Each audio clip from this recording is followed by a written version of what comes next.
Hey everybody, just a real quick PSA before I start this review. I'm going to put like a weird VHS filter on this, and it's not because I'm trying to be artsy. Don't think I'm trying to do a thing. It's just I had a stain on my shirt, and I didn't notice until about three-quarters through this video, and usually I have no shame about that kind of thing, but I'm trying to convey an opinion that I made with my brain. And for some reason, it was just bothering me. I don't know.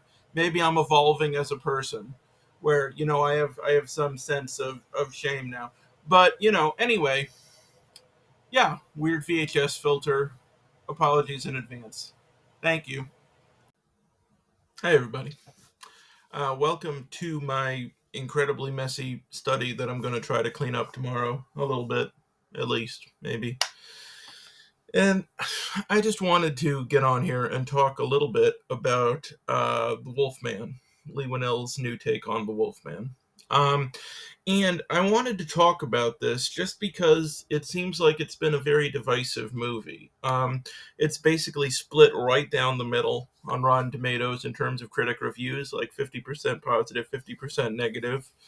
And, I've seen some people on YouTube enjoying it, but I've seen a lot of people having really significant issues with it. So I just, kind of wanted to, you know, if you were part of the 50% who didn't like it, I thought it might be useful for me to get on here and just explain, the other side of that and why I did enjoy it, because I did very much. And I will also say that I am going to have to spoil some things to talk about what I think is worthwhile about this film. Otherwise, I'm going to have to be too vague and cryptic, and I want to actually discuss the movie. So, if you haven't seen it yet and you want to come back and hear my opinion for whatever reason after you see the movie, that's fine, obviously. But if you've already seen the movie or you don't care, you can stick around. And if you are going to leave now, I'll just tell you in a very basic, non spoilery way that this film surprised me. It went against my expectations in a way that I appreciated. Um, I thought the acting in it was really good. I thought Lee Winnell's direction was really strong, as it always is. And I think it's a really refreshing take on a genre that hasn't seen a lot of innovation in recent years. I mean, particularly the subgenre, the werewolf subgenre. There aren't a lot of werewolf movies, period, and the ones that do come out are all kind of the same thing. They're just werewolves running around killing people. And that's not what this movie is, which is kind of cool. If you want to see another subversive, really fun werewolf movie, well, this movie isn't fun, but that movie's fun. It's called The Wolf of Snow Hollow. I watched that recently, Jim Cummings movie, and I was a huge fan of that one. It's kind of a little bit of horror movie, a little bit police procedural, and dark comedy, kind of all mixed together. So check that out. Check this out. And if you don't want spoilers, I would leave right now. We'll wait for them to leave. 5, 4, 3, 2, 1. Okay. So, spoiler time. I think the trailers for this film were very intentionally misleading, um, on purpose, and I'm not mad about it. It actually made me happy. Some people don't like that when the marketing tricks you, but I like it, if there's a cool subversion, if it gave me something more than I was expecting. And to be honest, I loved the first trailer for this movie where it was really ambiguous and mysterious and creepy and just a bunch of scattered images. But then they did more of a story-based trailer where they showed what the movie was going to be, and I didn't like it nearly as much, and I was kind of concerned because it just looked like kind of your average movie where this family's out in the woods and the dad gets infected with the werewolf curse, and he just becomes a werewolf and terrorizes his family. And I thought that was going to be the whole movie, and it's very much not. I would say that more than this being a movie about a guy turning into a werewolf, it's a movie about a guy trying not to turn into a werewolf, which is really interesting. I mean, I can't say I've seen that before. And they do a lot of things with the whole werewolf mythology that I've never seen before. Like, obviously, you've seen a lot of movies where there's that big transformation scene, but in this you just see it happen to him by degrees. You see his senses begin to heighten, and then you see his body begin to change in small ways. You begin to see how his perception begins to change, and you start to there are these really cool perspective shots where his wife or something will be talking to him, and you'll see it from her perspective, and then it'll like spin around and it'll shift to his perspective, and you'll see that he's just losing all comprehension of language, and just all of his humanity is just slowly draining away. And it was really affecting. I thought it was hard to watch. Genuinely, it's a very sad film, but I think it's worth it. And I think a lot of people, like, I haven't watched a lot of the more negative reviews, but just generally what I've seen is people saying like the characters aren't that interesting, or that there weren't enough ideas to sustain a movie of this length. And like, I don't agree with any of that. Like, I mean, are these characters the most dynamic, fascinating characters of all time? No. But I like them. I especially liked Christopher Abbott's character, the main guy, because the whole conflict of the film is that he wants to be a good father. He wants to be there for his child and protect his child. And if he turns into a fucking werewolf, he's not going to be able to protect his child. He's probably going to eat her, because he'll be given over to this animal, and he won't be able to control himself. So it's about him trying to hold the werewolf back because he loves his family so much, and because he wants to be there for them and protect them. And there's a lot of stuff in this movie. That's another thing I've seen, that people are like, this movie really beats you over the head with what it's talking about. And I don't think it does. I mean, there are like a couple of moments of exposition in it and stuff where they say things that, we could have figured out. But at the same time, they're talking to a child. They have a little child with them who's trying to understand. So, you're going to explain things to a child. But I think there's a lot of stuff that they do really subtly, actually, that I thought was really cool. Like, there is stuff about gender roles in here, but it's very subtle. Like, we begin with Christopher Abbott's character when he's a young boy, and his dad, like, his dad's not a bad guy. Like, he's not like abusive and shit. He's just very protective, very strict, because he's just trying to keep his son safe in the only way he can. But he's so protective and so confining to the kid, to the point where, despite his best intentions, he alienates him and he drives him away. And we never see the kid's mom there, so we're made to assume, we're never outright told, but we assume that he drove his wife away as well, and that, through this overprotectiveness, though, I mean, whether even you would call it overprotectiveness or not is debatable, because there is a werewolf out there. But yeah, he was just alienated from his whole family. So now his kid's growing up. He has a wife that he loves very much, but their relationship is a little rocky. And he has a daughter who's like the most important thing in the world to him. And he wants to protect her, and he wants to be, strict with her, to the point where, what is on my shirt? I'm just a mess. Oh my God. He wants to be like strict with her, to protect her, because that's like, the parenting style he knows. And also, anytime she's in any kind of danger, it like freaks him out, and he just wants he wants only what's best for her, so it's he has this inner conflict, which once again is very subtly presented, where he's just like, you know he's trying to find this balance where it's like, okay, I want to protect her, but I don't want to drive her away. I don't want her to end up resenting me.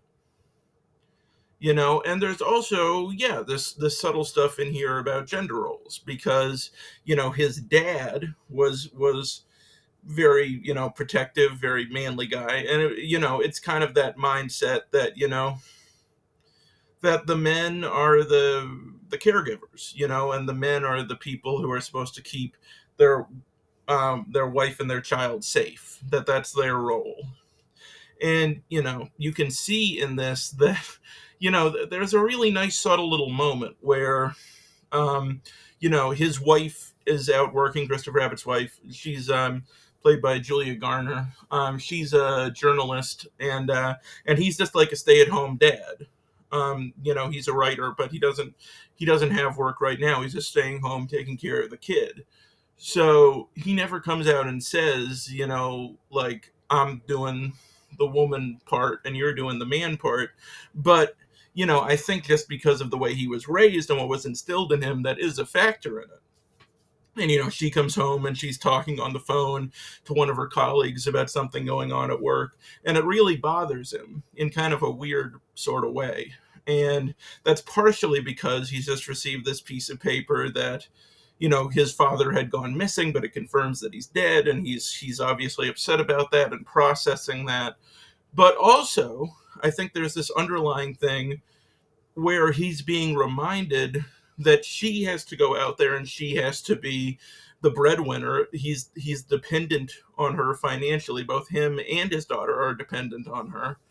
And I think there's a part of him that's really uncomfortable about that, and is like, I'm not doing the job that society thinks that I should do. But, you know, it basically comes to a head. I'm not going to go into the very ending of the movie, but it's almost like this shifting of responsibility, where he's finally like to the wife, where it's just like, you can, I can't take care of her at this point. You need to take care of her, and I trust you to take care of her. You know, and all of this, because I don't know. It's hard to explain. There's a lot going on that I think is very minimalistically portrayed, but very nice, very nice. And I think that it's honestly a very sweet movie. you know it's not a movie like full of like grand gestures. Like, they don't make his dad like a shitty monster who's like drinking all the time and beating people. And like I said, they don't have a scene where he like yells at his wife and he's like, I'm supposed to take care of you. There isn't stuff like that in the movie, but it's like in the subtext of the film. And it's also very tragic, because it's this couple who's going through a hard time, who this woman realizes, as her husband is going through this horrible ordeal, she sees how much he's struggling to try to do right by them. And through this process of seeing him go through this awful transformation, she starts to she falls in love with him like all over again, and realizes what a great and devoted father and husband he is, and that even if there are times where he's kind of shitty or something, that he's just trying his best, that he just wants what's best for them. And what he's going through in this movie, I mean, he's transforming into a werewolf, but you could relate it to anything that makes somebody lose control. You could relate it to somebody who's addicted to gambling, somebody who's addicted to substances, to drugs or alcohol, where these people, they don't gambling addiction. I mean, like these are people who don't hate their families. They love their families like anybody else, and they want to do right by them, but they have an impulse that they find very difficult to control. you know And so this is about a guy who's trying to control his impulses and trying to be there for his family. And then in the end, learning to learning to step back, and that, you know, maybe these people, you know, are going to be fine without him. Maybe he doesn't have to be the one to save the day all the time. And so I don't even know if I'm explaining my thoughts in a coherent manner, but I just really like this film. I thought it was a surprisingly sweet movie, surprisingly even kind of romantic at times, I would say, and just a really nice movie about, how hard it can be to be married, how hard it can be to be a parent, and the sacrifices people make for the people they love.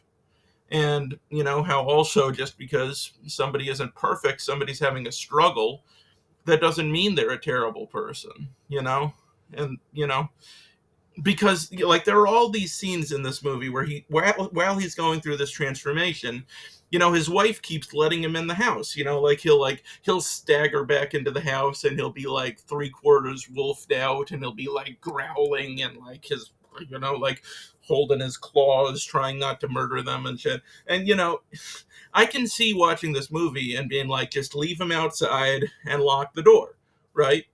But that's marriage. That's commitment to this person you care about. If there's a chance that he's gonna be all right, you're gonna take that chance. You're gonna try to be there for him like he's trying to be there for you.